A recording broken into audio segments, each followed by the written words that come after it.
ፈጥጬ ነው የምነግራት። ይሄኔ እኮ አንቺም እንደኔ በውስጥሽ አውቀሽ ይሆናል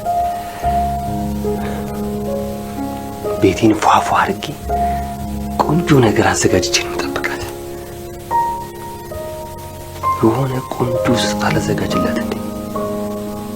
ደግሞ በስጦታ እየደለልኳት ቢመስላት። የኔ ብሌን እንኳን እንደዛ አታስብም። አሪፍ ስጦታ አዘጋጅቼ ነው የምነግራት።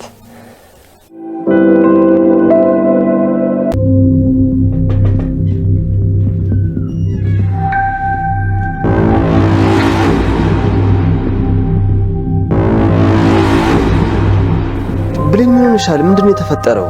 ቆይ ሳሎን ምንድነው ያለው? የተፈጠረ ነገር አለ? ዳጊ ዝም ብለህ ነው።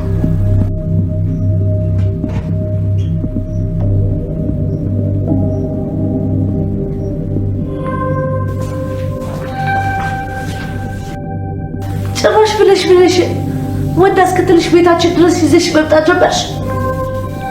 ቅድም ምን እያልሽኝ ነበር? ደግሞ ምን አልኩሽ?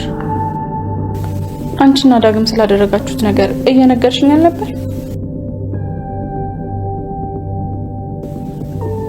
እኔና አንቺ ምንድነው ያደረግነው? ቃል ምንድነው ያልሻት? ምንም። አንቺ ምንድነው የምትቀባጠሪው? ዳጊ አትመላት፣ ውሸቷን ነው። እኔ ነኝ ውሸታ? አሁን ከትንሽ ሰከንድ በፊት ከዳግም ጋር ክፍል ውስጥ ምን እንዳሳለፋችሁ እየነገርሽኝ ነበር። ምን ያህል እንደምትዋደዱ እየነገርሽኝ ነበር እኮ። አንቺ ውሸታ! መቼ ነው እኔና አንቺ እንደዚህ ያደረግነው? ዳጊ ውሸቷን እኮ ነው። እኔ እንደዛ አላልኩም። ቤቱ ያለ ሰላም ይደብረኛል ብለሽኝ አይደል እንዴ በግድ ቤት የገባሽው? ስለምን ፍቅር ነው የምታወሪው? እኔ ካንቺ ጋር ዳጊ ትሰሚኛለሽ? አንቺ የኔ ታይፕ አይደለሽ። በቃ ተይኝ። እኔስ ቆይ መች ፈለግኩ? ደግሞ ምን ነበር ያልሽው? ዳግም ስለሚያዝንልሽ ነው የሚያወራሽ አላልሽኝም ነበር? ዳግም ስለምታዝንልኝ ነው እንደምታወራኝ? አይደለም፣ ስለማፈቅርሽ ነው።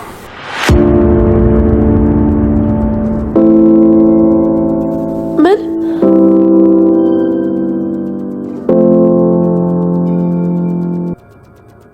ብሌን አፈቅርሻለሁ። ለመናገር ትክክለኛው ሰዓት ላይሆን ይችላል፣ ግን በቃ ወድሻለሁ። ማንንም ከምወደው በላይ ወድሻለሁ። ይህንን ቃል ለማውጣት ብዙ ጠብቄያለሁ።